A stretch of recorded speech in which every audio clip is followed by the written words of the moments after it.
my friend. Welcome to Parenting A to Z. I'm Kelly Bourne, and this week we're taking a look at overwhelm. So if you are drowning in to-dos, if you feel like you are just constantly spinning your wheels and can't get any traction, this one is for you. I've got some really practical tools, that do not involve a better time management system or a new planner or a new way to make a list.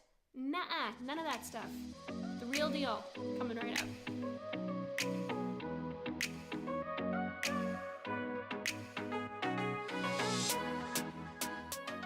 I feel like one of the biggest, most common misconceptions when it comes to overwhelm is that we need to do something different as far as time management goes, that we need to find a better way to organize our time, that we need to have a better list, that we need to have a better planner. If we just go out and buy some new highlighters, everything will be fine, right?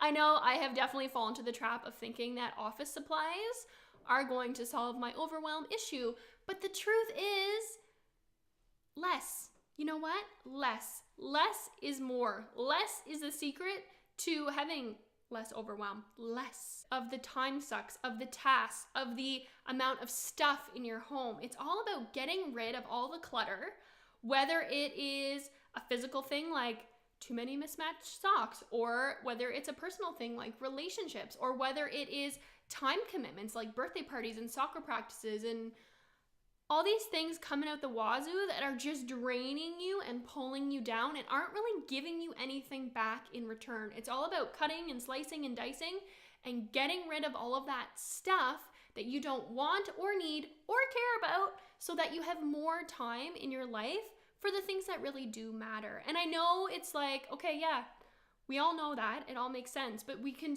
struggle with how to get it done. So we're going to look at some practical things that you can do, that you can actually do to make it happen. I know, I'm getting all, because it's hard, but we can do it.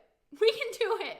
And one of the first things I want you to do is, you can put me on pause after we talk about this and chat about this for a second, but I want you to take just like even 5 minutes or 10 minutes and think about what your ideal day would look like. From the time you wake up to the time you go to sleep, in your ideal world, what would that look like? Or what would your ideal weekend look like? Or what would your ideal evening look like? Whatever section of the day, whatever portion of your life you're feeling the most overwhelmed in, take a look at that and just take a minute to dream. I know I'm closing my eyes because it can feel impossible. It can feel like, okay, yeah, whatever, living on cloud 9.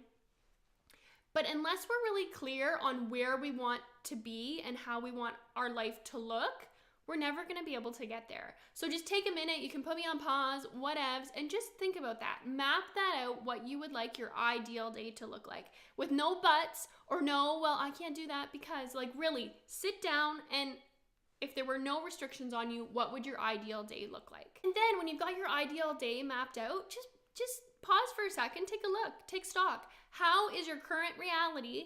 How does it differ from your ideal day? Paying especially close attention to what is present in your day-to-day, what is presently causing you overwhelm that doesn't even exist in your ideal day, because that's your first clue as to what you can slice and dice out of there. And I know it can feel hard. It can feel so hard. One of the things I like to remind myself of is that so much of the overwhelm I was placing on myself was not from actual emergencies, not actual life and death, or unless I act in this moment, my whole life is going down the tubes. Nothing really that was overwhelming me was that serious.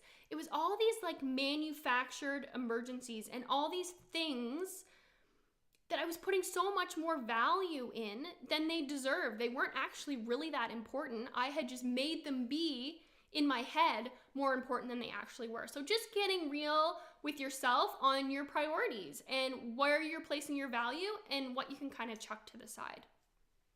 So I know it can be so tricky. So I've got a few things to help you through that process, a few things to think about. And the first thing when you're looking at creating your ideal day, or it doesn't even have to be your ideal day, just like bringing the stress down a notch, is the idea of just eliminating that which sucks your time and does not serve you, which you're giving your time and is giving you nothing in return. So that could be being on the PTA. Oh, I said it. Maybe everybody doesn't want to be on it, right? Maybe you thought you had really good intentions of signing up and you actually hate it and don't enjoy it. Get yourself out of there. You don't have to do anything you want to do. You don't have to volunteer for anything you don't want to volunteer for. You don't have to make cupcakes if you don't want to make the stinking cupcakes. You don't have to be going to play dates you don't want to be going to. You don't have to say yes to every single birthday party invitation your kids receive. And then even looking at our private time, our personal time. How much time are you spending watching TV? How much time are you spending scrolling social media? And of course, it's completely personal. It'll depend on everyone. But just look at those things that are sucking your time and what you can just cut out immediately. And the freedom that comes from that, hoo-wee! Like, just imagine if you are someone who regularly spends 3 hours at night watching TV, what you could do with that time instead. It's like, it opens up so many doors. Another thing too that I try to keep in mind for myself when it comes to eliminating things outright is reminding myself that no is a complete sentence and try to get out of living in the land of maybe. Because, I swear maybe is the worst word in the history. Well, it's not. I'm totally exaggerating. But I feel like we can say maybe to, leave that door open, or maybe we don't want to hurt somebody's feelings. But whenever we say maybe and mean no, we're doing a disservice not only to ourselves, but also to the other person, because we're kind of leaving that door open that, oh, maybe they'll come and speak at this event, or maybe they'll be at the birthday party, or maybe they're going to join the soccer parent committee. Whereas if you can be really clear and really firm, you can still be nice about it with your no's and setting your boundaries. It's so much more freeing for everyone because everyone knows where you stand. You know where you stand.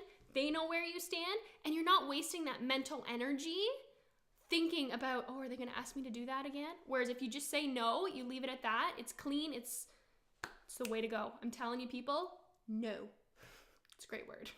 And then, of course, you can't eliminate everything from your life, right? Like, we do have some responsibilities, some things we have to take care of. The next thing to think of is, like, what can I automate? What can I kind of put on autopilot so I'm not wasting all this mental energy and this mental overwhelm thinking about it all the time? Getting your diapers delivered. I know for a lot of people, and when I was in the diaper stage, that was a huge time saver. So I wasn't constantly going to the store for diapers and wipes. Or a huge lifesaver for me that I found is I have a service that delivers my groceries.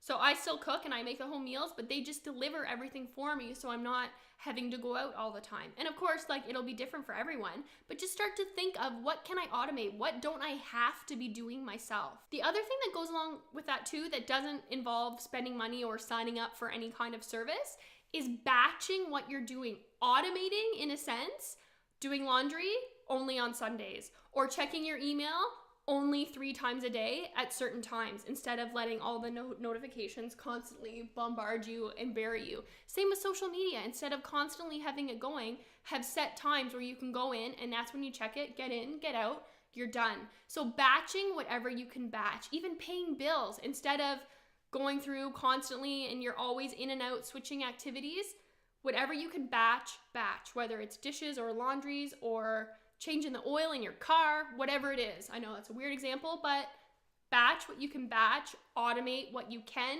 just save your time wherever you can. And I know it's hard too if you're thinking about putting out money for a service, but something else I try to think about is that anything that saves me time is also saving me money, because that time, like your time is priceless. Your time, I know I'm sounding like a greeting card, but it really is. And then the other thing that I just love this, especially for us parents, is if you can't eliminate it, you can't automate it, delegate it.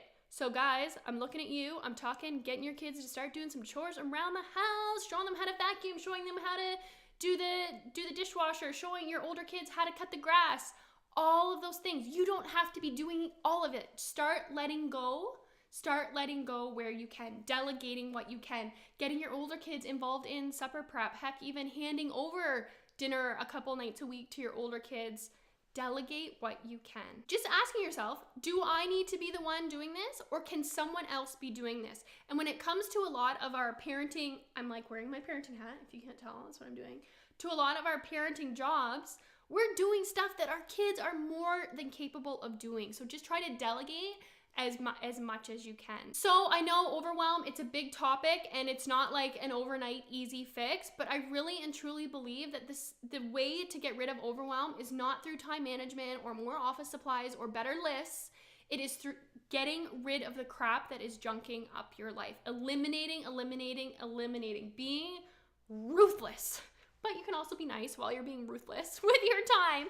But if you don't manage your time and you don't take control of your time and what gets your attention, someone else will do that for you. So eliminate what you can, automate what you can, whether it is laundry service or grocery service, or whether it is just batching your emails or batching your laundry or batching your yard work, whatever it is, really automating and putting a system around it so you don't feel like you're all helter-skelter constantly all the time. And then the third thing, probably my favorite, is delegating. Stop doing everything for your kids. They're so capable. And I know I'm getting so animated because you're not only taking stuff off your plate, you're teaching them such valuable life skills and you're teaching them that they are capable so that when they do leave the nest, they're not scrambling because they've never turned on a dishwasher or they've never pumped gas or they've never cleaned the room in their whole entire life. They have those skills, they'll have that confidence. So guys, I hope that helps. If you have any questions, comments, of course, leave them below. If you have any other tools or strategies, again, leave them in the comments below. Sharing is caring. And of course, if you're looking for any more in-depth parenting resources and support, don't forget to join us over in the Parenthood. We've got tons of exclusive videos, tons of resources, and I also hold regular office hours. So best of luck cutting the junk, getting rid of the clutter, and I'll see you in the next video.